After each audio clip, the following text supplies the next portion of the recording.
Hello दोस्तों, क्या हाल है। तारीख आज 12 अक्टूबर 2024, दिन शनिवार, हिंदी तिथि नवमी दसवीं। और आइए बात करते हैं आज के मुख्य समाचार में देश भर की तमाम बड़ी खबरों पर नजर डालते हैं। आज के कुछ प्रमुख खबरों में देखेंगे दोस्तों, रिलायंस जियो के सभी यूजर्स के लिए बड़ी खुशखबरी आई है। सरकारी कर्मचारियों के लिए महंगाई भत्ते, पेंशन और बीमा समेत सरकार ने 3 बड़े फैसले लिए हैं। बैंक ग्राहकों के लिए एक बड़ा झटका है, क्रेडिट कार्ड के नियमों में बदलाव होने जा रहा है। वहीं स्टूडेंट छात्र छात्राओं के लिए भी सरकार का एक बड़ा फैसला है। और अंतर्राष्ट्रीय मंच लाओस से पीएम मोदी ने दुनिया भर में 5 बड़ी घोषणाएं की हैं। युवाओं को हर महीने मिलेंगे 5-5 हजार रूपए। इस सरकारी योजना के लिए भी आवेदन आज से शुरू होने जा रहे हैं। बिजली बिल पर भी बड़ी खुशखबरी आई है। किसानों का बड़ा ऐलान, फिर से चक्का जाम करेंगे सड़कों पर। इसके अलावा और भी जानेंगे दोस्तों आज के मौसम समाचार, सरकारी नौकरियों की जानकारी, सोना चांदी के भाव समेत आज की 50 बड़ी महत्वपूर्ण खबरें देखते हैं फटाफट से। देखिए दोस्तों, एक तो आज के दिन को वर्ल्ड अर्थराइटिस डे के रूप में मनाया जाता है, यानी विश्व गठिया दिवस। ये एक तरह की डिजीज है, इस बारे में जानकारी आप देख सकते हैं। और वहीं कल आपको पता होगा दुर्गाष्टमी और महानवमी का पर्व मनाया गया देश भर में बड़ी ही धूमधाम से। और अब आज दशहरा मनाया जाएगा। अधर्म पर धर्म की विजय के प्रतीक के त्योहार दशहरे की आप सभी को ढेर सारी हार्दिक शुभकामनाएं। क्योंकि दोस्तों त्रेता युग में अश्विन मास के शुक्ल पक्ष की 10वीं तिथि को प्रभु श्री राम ने रावण का वध किया था। आज ही के दिन रावण को बुराइयों का प्रतीक माना जाता है, क्योंकि रावण बहुत शक्तिशाली होने के साथ ही अहंकारी भी था। और इस दशहरे के पर्व पर प्रभु श्री राम से कुछ सीख लेनी चाहिए हमें अपने जीवन में। मुश्किलों से लड़ने के लिए हमेशा तैयार रहें और धैर्य कभी न छोड़ें, हमेशा पेशेंस बनाए रखें। और आज के दिन दशहरे के मौके पर देश भर में लंकापति रावण और उसके भाई कुंभकर्ण पुत्र मेघनाथ के पुतलों का दहन किया जाता है। ऐसे में आज विजयादशमी पर रावण दहन का शुभ मुहूर्त क्या रहेगा, ये भी देख लीजिए दोस्तों। आज 12 अक्टूबर को रावण दहन का सही समय रहेगा सूर्यास्त के बाद से लेकर रात 10:30 बजे तक। हालांकि इसमें भी रावण दहन का सबसे उत्तम मुहूर्त शाम को 5:53 से शाम को 7:27 तक रहेगा, क्योंकि रावण दहन हमेशा प्रदोष काल में श्रवण नक्षत्र में ही किया जाता है। और दशहरे के दिन आज पूजन का जो विजय मुहूर्त रहेगा दोपहर 2 बजे से लेकर 2:45 बजे तक पूजा का अच्छा समय रहेगा। देश भर में कई जगहों पर बड़ी बड़ी ऊंचाइयों के रावण के पुतले बनाए गए हैं। तो अगेन दोस्तों आप सभी को दशहरे की ढेर सारी शुभकामनाएं देते हुए अब मैं आगे बढ़ूंगा खबरों में। देखिए आप फटाफट से। पीएम मोदी लाओस की 2 दिवसीय यात्रा करने के बाद दिल्ली पहुंचे। उन्होंने यात्रा को फलदायी बताया। प्रधानमंत्री नरेंद्र मोदी ने वियंचन में पूर्वी एशिया शिखर सम्मेलन को संबोधित किया और इस दौरान साइबर सुरक्षा, समुद्री और अंतरिक्ष क्षेत्रों में सहयोग मजबूत करने का आह्वान भी किया। वैसे पीएम मोदी के नाम एक नया रिकॉर्ड भी बन गया है। नए अध्यक्ष की नियुक्ति के बाद ईस्ट एशिया शिखर सम्मेलन को संबोधित करने वाले दुनिया के पहले नेता बने पीएम मोदी। और इनके इस लाओस दौरे के दौरान भारत और लाओ ने रक्षा सहयोग और सीमा शुल्क समेत 6 समझौतों पर हस्ताक्षर भी किए। एशियान समिट में पीएम बोले कि भारत के लिए पर्यटन वर्ष होगा आने वाला साल 2025। पीएम ने कहा कि 21वीं सदी भारत की है। दुनिया के हर देश की संप्रभुता का सम्मान रखना चाहिए। और दुनिया में जो इजराइल ईरान वगैरह की जंग चल रही है, इस पर भी पीएम मोदी ने कहा कि यूरेशिया और पश्चिम एशिया में शांति लाने का आह्वान किया। उन्होंने कहा कि ये युग युद्ध का नहीं बल्कि तरक्की करने का है। देखिए ईस्ट एशिया समिट में बोले पीएम मोदी, आसियान देशों में एकता बहुत जरूरी है। उन्होंने कहा कि ये हमारे इंडो पैसिफिक विजन का हिस्सा है। इस सम्मेलन में चीन और अमेरिका जैसे बड़े देश भी शामिल हुए। और कुल मिलाकर पीएम मोदी ने दुनिया भर में शांति और प्रगति के लिए पहल करते हुए संबोधन दिया इस लाओस समिट में। और इस दौरान पीएम ने दुनिया के कई राष्ट्र अध्यक्षों को भारतीय संस्कृति के अनमोल उपहार भी भेंट किए, जैसे चांदी का मोर, पीतल की मूर्ति, रंगीन मेज वगैरह वगैरह। और दुनिया के कई देशों के नेता प्रमुखों से मुलाकात भी की। प्रधानमंत्री नरेंद्र मोदी और जापान के पीएम मोदी के बीच भी रणनीतिक और वैश्विक साझेदारी मजबूत करने पर बातचीत हुई। पीएम मोदी ने थाईलैंड के प्रधानमंत्री पेंटोगतार्न शिनावात्रा से भी मुलाकात कर बधाई दी। और इस दौरान थाईलैंड भारत के व्यापारिक संबंधों को बेहतर बनाने पर बातचीत भी हुई। वहीं मोदी ने लाओ पीडीआर के राष्ट्रपति से भी मुलाकात की। तो कुछ यूं रहा पीएम मोदी का लाओस दौरा। और चलिए आगे बढ़ते हैं खबरों में। देखिए फाइनेंशियल ईयर 2025 में अब तक का नेट डायरेक्ट टैक्स कलेक्शन 18% बढ़ा है। और सरकार ने टैक्स रिफंड के रूप में भी 2,31,000 करोड़ रुपए जारी किए हैं। अब तक सरकार ने कुल 11.25 लाख करोड़ का डायरेक्ट टैक्स वसूला है,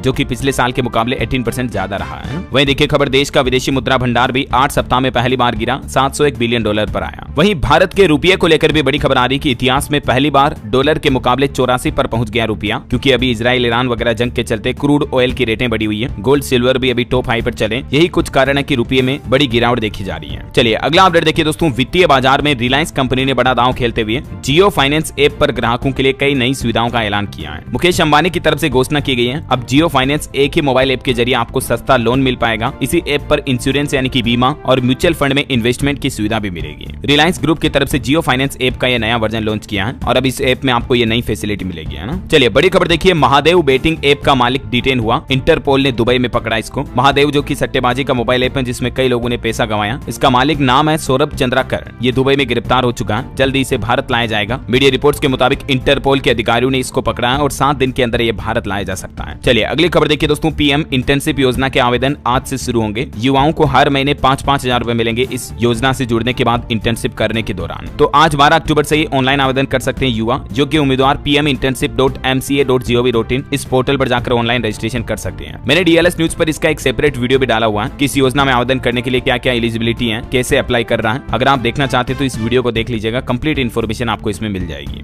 मैं इसका लिंक वाले नीचे डाल दूंगा। बाकी कुछ डिटेल आप यहाँ भी देख सकते हैं, कौन कौन युवा एलिजिबल होंगे, क्या क्या जरूरी डॉक्यूमेंट्स चाहिए होंगे, और हर महीने 5,000 रुपए इंटर्नशिप भत्ते के रूप में दिए जाएंगे, है ना। चलिए अगला अपडेट देखिए दोस्तों, शेयर मार्केट में निवेश करने का लोगों का क्रेज बढ़ रहा दिनों दिन। बीते एक महीने में ही 44 लाख से ज्यादा डीमेट अकाउंट खोले गए। सेबी की तरफ से ये रिपोर्ट जारी की गई। वहीं सेबी ने डीमेट खाते के नियम लागू करने की तारीख को भी बढ़ा दिया। वैसे तो ये नियम 14 अक्टूबर से लागू होने वाले थे, लेकिन अब सेबी का कहना कि इन नियमों को 11 नवंबर से लागू किया जाएगा। वहीं दोस्तों इंडियन आर्मी से जुड़ी बड़ी खबर देखिए, चीन सीमा के नजदीक भारतीय सेना को मिला अग्नि अस्त्र। सेना प्रमुख ने इसे एक महत्वपूर्ण कदम बताया है, क्योंकि इंडियन आर्मी की ताकत इससे और ज्यादा बढ़ेगी। ये एक तरह का मल्टी टारगेट पोर्टेबल डिवाइस है, जिसे कि इंडियन आर्मी अपने डिफेंस के लिए काम ले पाएगी। वहीं भारतीय सेना को जल्दी नया हथियार भी मिलने वाला है, जो कि 1800 फीट की ऊंचाई पर भी मार सकता है। भारतीय सेना की मारक क्षमताओं को बढ़ाने के लिए 1500 लॉन्च सिस्टम और सिमुलेटर के साथ 20,000 से ज्यादा नई पीढ़ी के anti tank guided missile Indian army को मिलने वाली है, तो इससे भी भारतीय सेना की ताकत बढ़ेगी। वहीं थल सेना ने भी तैयार किया T-90 भीष्म टैंक का नया संस्करण भी। चलिए अगली बड़ी खबर देखिए दोस्तों, इजराइल ईरान तनाव के बीच रूस के राष्ट्रपति व्लादिमीर पुतिन ने ईरानी राष्ट्रपति से मुलाकात की। पश्चिम एशिया के हालातों पर चर्चा हुई। और वहीं खबर है अब कि इजराइल ने लेबनान में यूनाइटेड नेशंस पोस्ट पर भी हमला किया। यहाँ बॉर्डर पर हमारे भारत के भी 600 भारतीय सैनिक तैनात हैं, तो भारत ने कहा कि इनकी सुरक्षा जरूरी है। दोस्तों जब से दुनिया में इजराइल, ईरान, रूस, यूक्रेन जैसी बड़ी जंग शुरू हुई, उसके बाद दुनिया के कई देशों ने अपने डिफेंस को स्ट्रॉन्ग करने के लिए डिफेंस सेक्टर में इन्वेस्ट करना चालू कर दिया। और भारत की सरकार ने भी अपने पिछले बजट में भी अपना डिफेंस बजट बढ़ाया है, राइट, जिससे कि डिफेंस कंपनियों को अच्छा खासा मुनाफा हो रहा है। आप भी इसे एक इन्वेस्टमेंट अपॉर्चुनिटी की तरह इस्तेमाल कर सकते हैं। अगर आप अपनी वेल्थ को बढ़ाना चाहते हैं तो डिफेंस स्टॉक में इन्वेस्ट करना इस वक्त सबसे अच्छी अपॉर्चुनिटी हो सकती है। लेकिन आपके मन में सवाल आ रहा होगा कि हम इन स्टॉक को ढूंढे कैसे,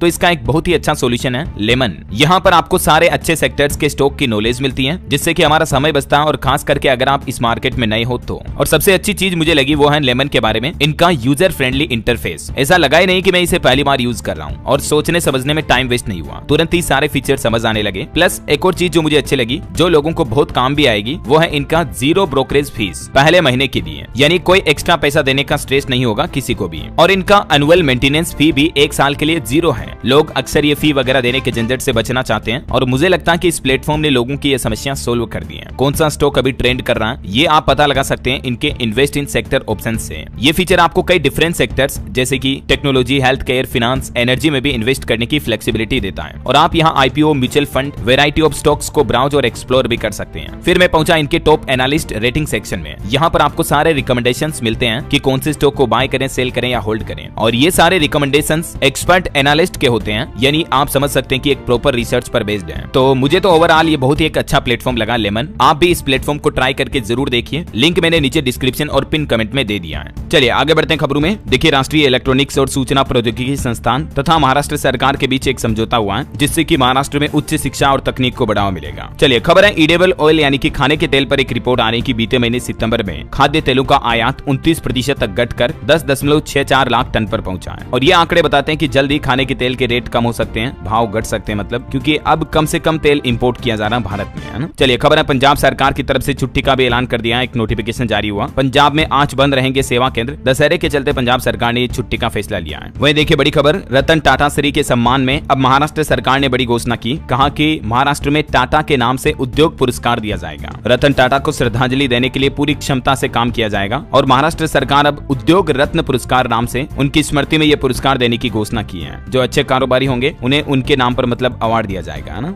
वहीं रतन टाटा के सम्मान में बिहार सरकार की नई पहल देखिए, बिहार डाक परिमंडल ने भी विशेष कवर जारी किया। वैसे अब रतन टाटा श्री के बाद नोएल टाटा होंगे रतन टाटा के उत्तराधिकारी। टाटा ट्रस्ट की मीटिंग में ये फैसला लिया गया, और अब नोएल टाटा टाटा ट्रस्ट के नए चेयरमैन बनाए गए। ये रतन टाटा के सौतेले भाई हैं। पहले से ये 2 फैमिली ट्रस्ट में शामिल हैं। अब इन्होंने कहा कि मैं विरासत को आगे बढ़ाऊंगा। चलिए टेक न्यूज से खबर देखिए दोस्तों, टेस्ला कंपनी ने अपनी पहली ऑटोनोमस रोबो टैक्सी रिवील की। AI यानी आर्टिफिशियल इंटेलिजेंस फीचर वाली साइबर केब, जो कि बिना ड्राइवर के चलेगी, और टेस्ला ने एक साइबर वैन भी पेश की है। वहीं खबर है जम्मू कश्मीर के बनने वाले मुख्यमंत्री अमर अब्दुल्ला ने LG से मुलाकात की, और जम्मू में सरकार बनाने के लिए उन्होंने पार्टियों के समर्थन पत्र भी सौंपे। आने वाले 16 अक्टूबर को जम्मू में मुख्यमंत्री के शपथ ग्रहण की संभावना है। वहीं दोस्तों कलकत्ता ट्रेनिंग डॉक्टर का जो मामला चल रहा है, उस पर खबर आ रही कि भूख हड़ताल पर कुछ डॉक्टरों की हालत काफी गंभीर हो गई। बेहोश होने के बाद उन्हें ऑक्सीजन लगाई गई, और अब IMA यानी इंडियन मेडिकल एसोसिएशन ने पश्चिम बंगाल की मुख्यमंत्री ममता बनर्जी को एक पत्र भी लिखा, और उसमें कहा कि डॉक्टरों की मांगों पर फौरन एक्शन लें। ममता सरकार से डॉक्टरों की ये 9 मांगे हैं, मैंने आपको बताया था पहले ही। चलिए अगली खबर देखिए, कर्नाटक सरकार ने एक आदेश जारी किया, कहा कि कर्नाटक राज्य के स्थापना दिवस पर कन्नड़ झंडा फहराएं। डिप्टी सीएम बोले कि कोई भी व्यक्ति कन्नड़ भाषा जाने बिना कर्नाटक में नहीं रह सकता है। 1 नवंबर को कर्नाटक राज्य का स्थापना दिवस है और इस मौके पर राज्य के सभी स्कूल, कॉलेज, व्यावसायिक भवन, कारखानों वगैरह पर कन्नड़ झंडा फहराना होगा। ये राज्य सरकार की तरफ से एक अजीब सा आदेश जारी किया गया। वहीं महंगाई पर खबर आ रही दोस्तों की, 1 महीने पहले तो टमाटर के भाव 40 रुपए किलो थे, लेकिन अब देश के अधिकतर राज्यों में टमाटर की कीमतें 100 रुपए किलो पहुंच चुकी हैं। हालांकि दिल्ली में भले अभी सरकार सस्ते टमाटर बेच रही है, लेकिन सब जगहों पर तो नहीं बेच पाती है ना। तो अब मीडिया रिपोर्ट्स के मुताबिक आने वाले 10 दिन बाद टमाटर के दाम कम हो सकते हैं। हालांकि प्याज के भाव थोड़े गिरे हैं, क्योंकि नई फसल आने के बाद थोड़ी रेटों में कटौती देखने को मिलेगी। चलिए अगली बड़ी खबर देखिए, हरियाणा सरकार ने अपने राज्य के कर्मचारियों को बड़ी राहत दी। नई सरकार बनने से पहले ही उनकी बीमा राशि को 30 से बढ़ाकर 50 लाख कर दिया और आंशिक विकलांगता होने की राशि पर भी 10 गुना की बढ़ोतरी की गई है। हरियाणा सरकार ने अपने सरकारी कर्मचारियों को दिवाली से पहले यह बड़ा तोहफा दिया है। जो सरकारी कर्मचारियों की बीमा राशि थी ना, उसको तो 20 लाख बढ़ा दिया, 30 से बढ़ाकर 50 कर दिया। इसके अलावा कर्मचारियों का परमानेंट टर्म इंश्योरेंस भी दुगुना कर दिया है, इसे भी 2 लाख से बढ़ाकर 4 लाख कर दिया सीधा। और विकलांगता वगैरह की राशि में भी कितनी बढ़ोतरी की गई देख सकते हैं आप जानकारी भी। इस संबंध में हरियाणा सरकार ने ऑर्डर भी जारी कर दिया है। चलिए अगली खबर देखिए, अमेरिका के पूर्व राष्ट्रपति डोनाल्ड ट्रंप ने एक भाषण में वादा किया कि अगर हमारी सरकार बनी तो हम बिजली बिल आधा कर देंगे। तो उनकी इस घोषणा पर दिल्ली के पूर्व सीएम केजरीवाल बोले कि ये देखो फ्री की रेवड़ी अमेरिका तक पहुंच चुकी है। ओबामा ने भी ट्रंप पर तंज कसते हुए कहा कि बच्चों का डायपर भी नहीं बदला होगा। चलिए खबर है दोस्तों, जापानी संगठन निहोन हिडानक्यो को मिला 2024 का नोबेल शांति पुरस्कार। ये जापान का एक संगठन है, इसमें हिरोशिमा नागासाकी हमले के पीड़ित भी शामिल हैं। परमाणु हथियार मुक्त दुनिया बनाने की मुहिम चलाई थी इस संगठन ने। यही वजह है कि 2024 का नोबेल शांति पुरस्कार इसको दिया गया। करंट अफेयर्स के हिसाब से इंपोर्टेंट, ध्यान रखिएगा। चलिए अगली खबर देखिए, सेना कमांडरों के सम्मेलन में भाग लेने के लिए 2 दिवसीय दौरे पर सिक्किम पहुंचे देश के रक्षा मंत्री राजनाथ सिंह, और यहाँ सिक्किम में सेना कमांडरों का शिखर सम्मेलन का उद्घाटन भी किया। इस दौरान सीमा सुरक्षा पर फोकस बनाए रखने की भी बातें कही रक्षा मंत्री ने, और सेना कमांडरों में जोश भरते हुए बोले कि देश की सुरक्षा में सेना की महत्वपूर्ण भूमिका है। इसी बीच दोस्तों, इंडियन आर्मी के जवानों के लिए एक और बड़ा फैसला लिया गया। भारतीय नौसेना ने नौसेना के नागरिकों के बीमा कवरेज के लिए बजाज अलियांस के साथ एक साझेदारी भी की है, जिससे कि नौसेना नागरिकों को वित्तीय सुरक्षा मिल पाएगी। और वहीं विदेशों में बसे पूर्व सैनिकों और गोरखाओं की पेंशन को लेकर भी सरकार की तरफ से नए निर्देश जारी किए गए। स्पर्श सेवाओं का भी अब फायदा मिल पाएगा। रक्षा मंत्रालय की तरफ से भारतीय सेना के जवानों के जो पूर्व रिटायर्ड जवान हैं, उनके लिए भी ये कुछ जरूरी दिशा निर्देश जारी किए हैं। एक तो रिटायर्ड सैनिकों की पेंशन संबंधित दिक्कतों को दूर करने के लिए ऑनलाइन स्पर्श सिस्टम भी शुरू कर दिया है। इसके अलावा डिफेंस पेंशनर्स के लिए ये नए दिशा निर्देश आप देख सकते हैं। सरकार ने एक समर्पित ईमेल आईडी भी बनाई है। इस पर रिटायर्ड जवान पेंशन प्राप्त करने के लिए कोई दिक्कत है तो सरकार से संपर्क कर सकते हैं डायरेक्टली। इस ईमेल आईडी का इस्तेमाल इन सेवाओं के लिए किया जा सकेगा, है ना। और भारतीय नौसेना पर एक और अपडेट आ रहा है कि नौसेना के सेमिनार स्वावलंबन 2024 के तीसरे संस्करण का आयोजन 28-29 अक्टूबर को होगा। ये 2 दिवसीय कार्यक्रम दिल्ली के प्रगति मैदान में हॉल संख्या 14 में आयोजित किया जाएगा। रक्षा मंत्रालय की तरफ से ये बात की जानकारी दी गई। चलिए अगला अपडेट है दोस्तों, बीएसएनएल यूजर्स के लिए अच्छी खुशखबरी है, और इससे जो प्राइवेट टेलीकॉम कंपनियां हैं उनकी भी टेंशन बढ़ सकती है, क्योंकि आने वाले अप्रैल 2025 में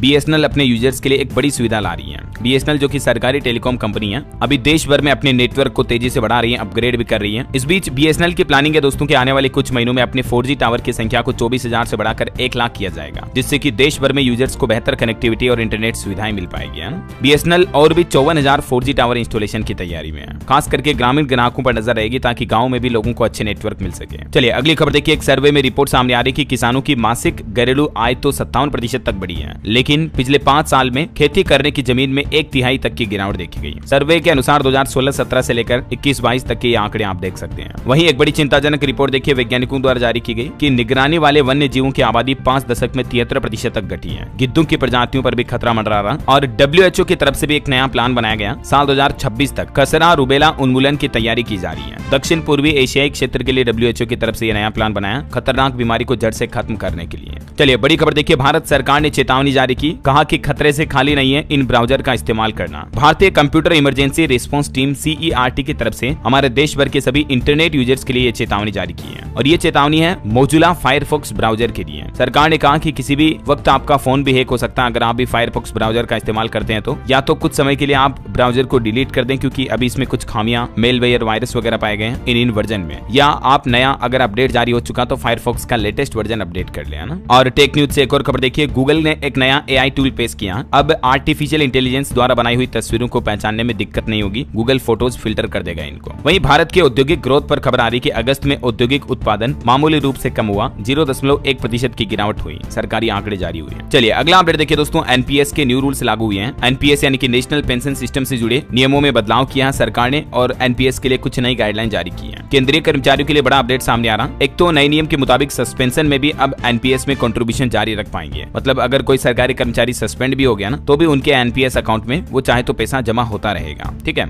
इसके अलावा प्रोबेशन के दौरान भी कंट्रीब्यूशन करना अनिवार्य होगा। तीसरा बदलाव, कंट्रीब्यूशन जमा करने में देरी होने पर ब्याज समेत पूरा पैसा वापस मिल पाएगा। मतलब अगर एनपीएस सिस्टम की वजह से कंट्रीब्यूशन में कोई गलती होती है तो उसे ब्याज समेत लाभार्थी के पेंशन अकाउंट में जमा कर दिया जाएगा। तो ये 3 नए नियम एनपीएस योजना से जुड़े लागू हो चुके हैं। बहरहाल अभी तो कुछ और महत्वपूर्ण और काम की खबरें देखेंगे दोस्तों, लेकिन फिलहाल वक्त हो चला आज के ताजा मौसम समाचार जानने का। और हाँ, आपको एक बात याद दिला दूं, अगर आप डीएलएस न्यूज चैनल पर पहली बार आए हैं और चैनल को अभी तक भी सब्सक्राइब नहीं किया ना दोस्तों, तो इसे सब्सक्राइब करके बेल आइकन दबा दीजिए और इस वीडियो पर एक छोटा सा प्यार भरा लाइक भी कर देना, ताकि आपको रोजाना की ताजा खबरें, महत्वपूर्ण मुख्य समाचार, नई सरकारी योजनाओं की जानकारी, नए नियम, बड़े बदलाव सबसे पहले आपके मोबाइल पर मिलते रहेंगे। चलिए आगे बढ़ते हैं मौसम अपडेट में। तो देखिए आप, भारतीय मौसम विज्ञान विभाग ने अगले 2-3 दिन तमिलनाडु, गोवा, गुजरात समेत कई स्थानों पर तेज बारिश की संभावना जताई है। कुछ अलग अलग राज्यों के मानसून हालात देखिए दोस्तों। आर्थिक राजधानी मुंबई में देर रात आंधी और तेज बारिश देखी गई, कई उड़ानें भी प्रभावित हुई। मध्य प्रदेश, राजस्थान समेत 15 राज्यों में आज भारी बारिश का अलर्ट है। देखिए राजस्थान के भी 9 जिलों में आज बारिश और ओलावृष्टि का अलर्ट, अगले 2 दिन तेज बरसात की संभावना। नया सिस्टम बनने की वजह से मौसम फिर से बदला है। मध्य प्रदेश में भी भोपाल में बूंदाबांदी हुई, इंदौर समेत कई जिलों में बरसा पानी, अगले 3 दिन ऐसा ही रहेगा मौसम। छत्तीसगढ़ में 15 अक्टूबर के बाद शुरू होगी मानसून की वापसी, उसके बाद बारिश की गतिविधियों में कमी आएगी। और बिहार में देखिए दोस्तों, मौसम विभाग का कहना है कि दुर्गा पूजा, दशहरे पर मौसम साफ रहेगा। 18 जिलों में तकरीबन 3.25 लाख बाढ़ पीड़ितों के खातों में 225 करोड़ रुपए ट्रांसफर किए। और झारखंड के कई जिलों में आज बारिश का अलर्ट है। आकाशीय बिजली गिरने की वजह से 2 खिलाड़ी समेत 4 लोगों की जान भी चली गई। हरियाणा के 8 जिलों में अब ठंड की एंट्री हुई, 24 घंटों में ही तापमान में 1 डिग्री से ज्यादा की गिरावट दर्ज हुई। पंजाब, चंडीगढ़ में भी सुबह शाम शीतलहर चलना शुरू हो गई है। हिमाचल के ऊंचे इलाकों में शीतलहर का कहर शुरू हुआ। और वे अगले 24 घंटों के दौरान मौसम की संभावित गतिविधियां क्या रह सकती हैं, स्काईमेट वेदर की रिपोर्ट के मुताबिक डिटेल्स आप देख सकते हैं अलग अलग राज्यों में। चलिए मौसम के बाद सराफा बाजार पर नजर डालते दोस्तों। तो देखिए आज सोने चांदी के दाम में फिर से तेजी देखी गई। सोना 785 रुपए बढ़कर 75,623 पर पहुंचा। चांदी में 1610 रुपए की बढ़ोतरी दर्ज हुई और अभी चांदी का रेट 89,963 रुपए प्रति किलो बिक रही है। ठीक है, मार्केट के हालातों पर नजर डालें तो देखिए सेंसेक्स में 230 अंक की गिरावट दर्ज हुई, निफ्टी भी 34 अंक फिसला। वहीं रिलायंस कंपनी की दूसरी तिमाही के नतीजे 14 अक्टूबर को आएंगे, इसके स्टॉक पर नजर रखें। बीते 1 महीने में 5% से ज्यादा गिरा कंपनी का शेयर। और सेबी ने ट्रैफिकसोल आईटीएस कंपनी पर स्टॉक लिस्टिंग पर ही रोक लगा दी है और एस्क्रो अकाउंट में डाल दिया है आईपीओ की इनकम को भी। कुछ नियमों में उल्लंघन के चलते ये लिस्टिंग पर रोक लगा दी है। वही खबर है, दुनिया का सबसे बड़ा फंड मैनेजर डालेगा देश के सबसे बड़े आईपीओ में पैसा। हुंडई इंडिया जल्दी अपना आईपीओ ला रही, मैंने आपको बताया था अपडेट। तो इसमें कई विदेशी निवेशक भी निवेश करने जा रहे हैं। और एक रिपोर्ट देखिए दोस्तों, भारत के टॉप 100 अमीरों की संपत्ति पहली बार 90 लाख करोड़ के पार हुई। बड़े उद्योगपतियों की संपत्ति एक साल में 40% तक बढ़ी, 2020 की तुलना में तो मानो दुगनी हो गई। जबकि जो मध्यम वर्ग के लोग होते हैं उनकी कमाई में इतनी बढ़ोतरी नहीं होती है। तभी तो मैं आपको कहता हूँ कि अमीर दिनों दिन अमीर होता जाता है, गरीब और ज्यादा गरीब होता जाता है। ये फासला बढ़ रहा हमारे देश में। कहीं न कहीं सरकार को मध्यम वर्ग के लोगों और गरीबों को ऊपर उठाने के लिए कुछ अच्छे फैसले लेने चाहिए, नई योजनाएं लानी चाहिए। राइट, अगर आप भी मेरी बात से सहमत है दोस्तों तो नीचे कमेंट करके बताइए यस डीएलएस भाई। देखिए कितने लोग मेरी बात को सपोर्ट करते हैं, फटाफट से कमेंट में लिख दीजिए यस डीएलएस भाई। चलिए आगे बढ़े खबरों में। देखिए आप, बीएसएफ ने सोने की तस्करी पर कसा शिकंजा। भारत बांग्लादेश सीमा पर 4.5 किलो सोने के साथ एक तस्कर को पकड़ा। और एक रिपोर्ट सामने आ रही दोस्तों कि हमारे देश के 4 राज्यों में सूचना आयोग बिल्कुल निष्क्रिय है। रिपोर्ट में दावा किया गया कि सूचना आयुक्त न होने की वजह से कई मामले लंबित पड़े हैं। जो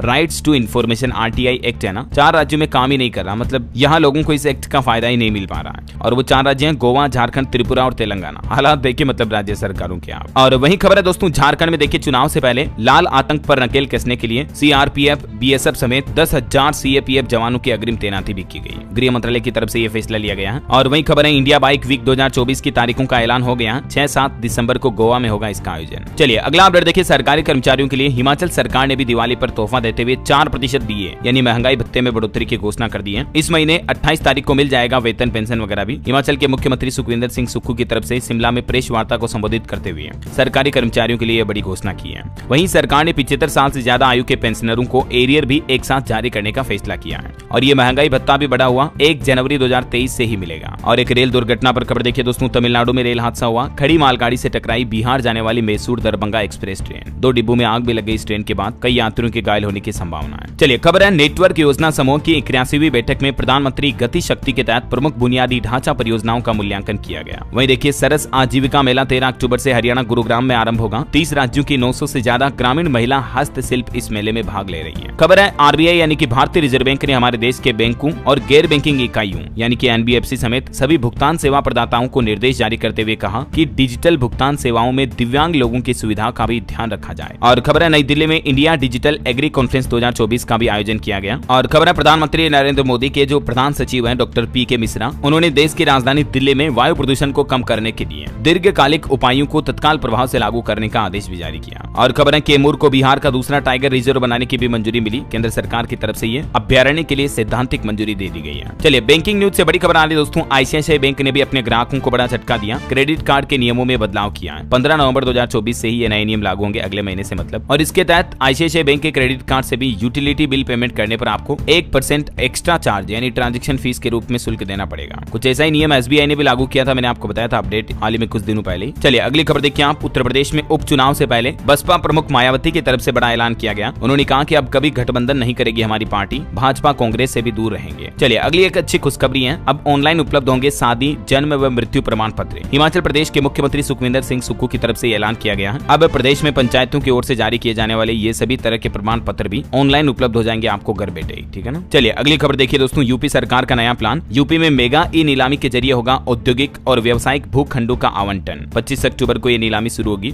आप भी इस ऑनलाइन पोर्टल के जरिए इस बिड में हिस्सा ले सकते हैं। अच्छा वैसे उत्तर प्रदेश वासियों के लिए एक और अच्छी खबर तो ये है कि बिजली महंगी नहीं होगी। प्रदेश के 3 करोड़ से भी ज्यादा बिजली उपभोक्ताओं को दीपावली से पहले योगी सरकार ने ये बड़ी राहत दी है, क्योंकि उत्तर प्रदेश में विद्युत नियामक आयोग ने पावर कॉर्पोरेशन और बिजली कंपनियों के जो टैरिफ बढ़ाने के प्रस्ताव थे उन सभी प्रस्तावों को खारिज कर दिया है। हालांकि कंपनियों ने 11,000 करोड़ से भी ज्यादा का घाटा दर्शाया था, उसके बावजूद भी सरकार ने इनकी नहीं मानी है और इस तरह से लगातार 5 सालों तक बिजली की दरें ना बढ़ाने वाला उत्तर प्रदेश राज्य हमारे देश का पहला राज्य बन चुका है। तो ये यूपी वासियों के लिए अच्छी राहत की बात है ना। अच्छा किसानों के फिर से आंदोलन पर एक बड़ी खबर आ रही दोस्तों, किसानों ने बड़ा ऐलान किया, कल 13 अक्टूबर को पूरे पंजाब में रोका जाएगा सड़क यातायात। दोपहर 12 बजे से लेकर 3 बजे तक पंजाब में राज्य व्यापी चक्का जाम करने की घोषणा की है किसानों ने अपनी कुछ मांगों को लेकर। पंजाब चंडीगढ़ में किसान नेता राज्यपाल की तरफ से भी ऐलान किया गया, कहा कि 3 घंटे प्रमुख मार्ग बंद रहेंगे। चलिए कुछ और स्टेट न्यूज अपडेट देखिए फटाफट से। राजस्थान में सस्ता होगा इलाज कराना, क्योंकि अलग से शुरू होंगे हॉस्पिटल, वेज नॉन वेज खाना, धर्म के अनुसार पूजा स्थल, होटल्स वगैरह भी जुड़ेंगे। 5 आयुष सेंटर बनाए जाएंगे। राजस्थान के टूरिज्म को भी अब हॉस्पिटल से जोड़ा जाएगा। वहीं राजस्थान को मेडिकल और वेलनेस टूरिज्म स्टेट बनाने के लिए भी सरकार ने एक्शन प्लान तैयार कर लिया है और सरकार ने इस पॉलिसी को हिल इन राजस्थान नाम दिया है। वहीं खबर है दोस्तों, rising Rajasthan global investment summit में 1882 करोड़ के एमओयू साइन किए गए। 18 अक्टूबर को इस समिट का आयोजन होगा। अच्छा राजस्थान पुलिस ने भी एक नया प्लान बनाया है, अब बदमाशों की पहचान आसानी से हो पाएगी, क्योंकि प्रदेश में 2 लाख बदमाश और अपराधियों का डेटा, उनके फिंगरप्रिंट डिजिटल बैंक में जमा किए गए हैं। चलिए अगली खबर देखिए, छत्तीसगढ़ के 8 अस्पतालों का आयुष्मान लाइसेंस रद्द हुआ। पैकेज में अनियमितता और कुछ लापरवाहियों के चलते छत्तीसगढ़ रायपुर के सिटी 24 समेत कई अस्पतालों पर यह कार्यवाही की गई है। अच्छा छत्तीसगढ़ में एक और आदेश जारी हुआ कि ग्रेजुएशन में अब प्राइवेट प्रैक्टिस नहीं कर पाएंगे एमबीबीएस के स्टूडेंट। छत्तीसगढ़ में सेवा नौकरी करने पर भी रोक लगा दी है। कॉलेजों में जमा कराना होगा एफिडेविट, प्रिंसिपल करेंगे मॉनिटरिंग भी, यानी अब एमबीबीएस डॉक्टर पीजी के दौरान प्राइवेट प्रैक्टिस नहीं कर सकेंगे, उन्हें गवर्नमेंट हॉस्पिटल में ही जाना पड़ेगा। समाज सेवा का बहाना भी नहीं चलेगा। ये छत्तीसगढ़ में मेडिकल की पढ़ाई करने वाले स्टूडेंट के लिए सख्त नया नियम लागू कर दिया। अच्छा वहीं छत्तीसगढ़ में दोस्तों 517 मेगावाट बिजली सोलर से बनाई जाएगी। नांद गांव में देश का पहला सोलर प्लांट लगने जा रहा, जहां बैटरी स्टोर होगी बिजली, और भिलाई में फ्लोटिंग प्लांट लगाया जाएगा। मतलब एक जगह से बिजली जनरेट होगी, दूसरी जगह स्टोर की जाएगी, उसके बाद लोगों को बिजली सप्लाई मिलेगी, है ना। चलिए अगली खबर देखिए, दिल्ली के एक स्कूल स्टूडेंट ने बनाया सस्ता एयर प्यूरिफायर, जो कि 1 घंटे में 90% तक प्रदूषण कम कर सकता है। वहीं खबर है दोस्तों, हरियाणा के मुख्यमंत्री की शपथ भी 15 तारीख को ली जा सकती है। पीएम मोदी भी पहुंचेंगे, इसमें तैयारियां चल रही हैं, 50,000 लोग आएंगे। और शपथ ग्रहण से पहले ही हरियाणा के मुख्यमंत्री नायब सिंह सैनी ने एक बड़ी घोषणा की, कहा कि 25,000 युवाओं को नियुक्ति पत्र सौंपने के बाद ही मैं शपथ लूंगा। रोजगार को लेकर नायब सिंह सैनी की तरफ से ये बड़ा ऐलान किया गया है। और देखिए हरियाणा रेवाड़ी में भी डेंगू के मरीज बढ़े, एक ही दिन में 11 पॉजिटिव केस मिले, 16 का अस्पताल में इलाज चल रहा, आंकड़ा कुल 110 तक पहुंचा। खबर है दोस्तों, पंजाब जालंधर समेत कई जिलों में 15 अक्टूबर को शराब की दुकानें बंद रहेगी। पंचायत चुनाव को लेकर यह फैसला लिया गया। वहीं रेलवे से खबर देखिए, यूपी बिहार राजस्थान की स्पेशल ट्रेनों का शेड्यूल जारी हुआ। 20 दिन में 5 मंडलों से 76 स्पेशल ट्रेनों के 285 फेरे लगेंगे, जिससे तकरीबन 5 लाख यात्रियों को राहत मिलेगी। और वहीं खबर देखिए, मोदी सरकार ने दशहरे से पहले बिहार को भी बड़ा गिफ्ट दिया। 17,921 करोड़ रुपए जारी किए हैं बिहार के विकास के लिए स्पेशल पैकेज के रूप में। कर हिस्सेदारी के तहत बिहार को यह धनराशि दी गई। चलिए खबर है, देसी गाय खरीदने के लिए 33,000 रुपए तक की सब्सिडी देगी ये राज्य सरकार। गौशाला के लिए भी मिलेंगे 8,000 रुपए। हिमाचल सरकार की तरफ से किसानों के लिए कुछ बड़ी घोषणाएं की गई है। मुख्यमंत्री सुखविंदर सिंह सुक्खू सरकार की तरफ से प्राकृतिक खेती को बढ़ावा देने और किसानों को देसी गाय खरीदने पर यह अनुदान देने की फैसला लिया गया। वहीं देखिए, पंजाब में सर्वसम्मति से चुनी जाने वाली पंचायतों की संख्या दुगनी हुई। 3798 पंचायतों को मिलेंगे 5-5 लाख रुपए। राज्य चुनाव आयोग की तरफ से सर्वसम्मति से पंचायतें चुनने की मुहिम रंग लाई है और ये फायदा होगा आप पंचायतों को। चलिए दोस्तों कुछ एजुकेशनल खबरें देख लेते हैं फटाफट से। देखिए मध्य प्रदेश में एक रिपोर्ट आ रही है कि 6ठी 9वीं के तकरीबन 4.5 लाख स्टूडेंट को साइकिल मिलनी थी, लेकिन अभी तक सिर्फ 18,500 स्टूडेंट को ही मिल पाई। और सरकारी नौकरियों से जुड़े कुछ बड़े फैसले देखिए आप। उड़ीसा पुलिस सिपाही भर्ती के लिए आवेदन की तारीख बढ़ चुकी है। अब इसमें आप 30 अक्टूबर तक अप्लाई कर पाएंगे। ये कांस्टेबल की भर्ती है जिसमें टोटल 1360 पोस्ट है, ठीक है ना। और इसके अलावा भी ग्रेजुएट्स के लिए टीचर्स के 6025 पदों पर भर्ती का नोटिफिकेशन भी जारी हो चुका है। उड़ीसा सरकार की तरफ से ये टीचर का भी रिक्रूटमेंट जारी किया गया। ये पोर्टल ऑनलाइन है जिसके जरिए आवेदन कर सकते हैं। आवेदन 9 अक्टूबर से शुरू हो चुके हैं, अभी इसकी लास्ट डेट कोई जारी नहीं हुई है, ठीक है ना। तो आप चाहें तब अप्लाई कर दें फटाफट से। और वहीं देखिए एनसीईआरटी का प्लान 2025-26 सेशन के लिए 15 करोड़ किताबें छापेगा। 7वीं 9वीं और 11वीं क्लास के लिए नई किताबें आएगी। और वहीं दोस्तों जीएमएसी ने एनमेट 2024 के लिए ऑनलाइन आवेदन करने की अंतिम तिथि भी बढ़ा दी है। 13 अक्टूबर तक पंजीकरण का मौका है। और वहीं सीबीएसई ने भी कक्षा 9वीं और 11वीं को लेकर स्कूलों को खास निर्देश जारी किए। कहा कि जिन स्टूडेंट के रजिस्ट्रेशन प्रक्रिया बाकी है 16 अक्टूबर तक बिना लेट फीस के उनको रजिस्ट्रेशन कर लें संगम पोर्टल पर जाकर। और इसके अलावा भी सीबीएसई स्कूलों की 10वीं 12वीं की प्रैक्टिकल एग्जाम डेट भी जारी हो चुकी है। आप ऑफिशियल पोर्टल पर और शेड्यूल चेक कर लीजिएगा, है ना। वहीं एनएमसी यानी नेशनल मेडिकल कमीशन की तरफ से भी एमबीबीएस स्टूडेंट के लिए गाइडलाइन जारी की गई है पोस्ट ग्रेजुएट ट्रेनिंग प्रोग्राम के लिए। और इस गाइडलाइन के मुताबिक छात्रों को ये काम इसमें सिखाए जाएंगे ट्रेनिंग पीरियड के दौरान, है ना। और चलिए अंत में आज के राशिफल पर नजर डाल लेते हैं। देखिए कुंभ राशि के बैंकिंग सेक्टर के लोगों को प्रमोशन की खबर मिल सकती है और कर्क राशि वालों को उपलब्धि मिलने के योग है। मिथुन राशि के लोग जीवन में सकारात्मक बदलाव करें। कन्या राशि के लोग काम की गति तेज करने की जिद न करें। और भी कुछ अलग अलग राशियों का राशिफल आप देख सकते हैं स्क्रीन पर, है ना। और दोस्तों कमेंट बॉक्स में हैप्पी दशहरा जरूर लिख दीजिएगा। मैंने तो आप सभी को बोल दिया, आप भी मुझे कमेंट में बोल सकते हैं। और बाकी इस वीडियो को लाइक और शेयर करना, डीएलएस न्यूज चैनल को सब्सक्राइब करके बेल आइकन जरूर दबा देना रोजाना ऐसे इन्फॉर्मेटिव काम की खबरें देखते रहने के लिए। जय हिंद, जय भारत, वंदे मातरम।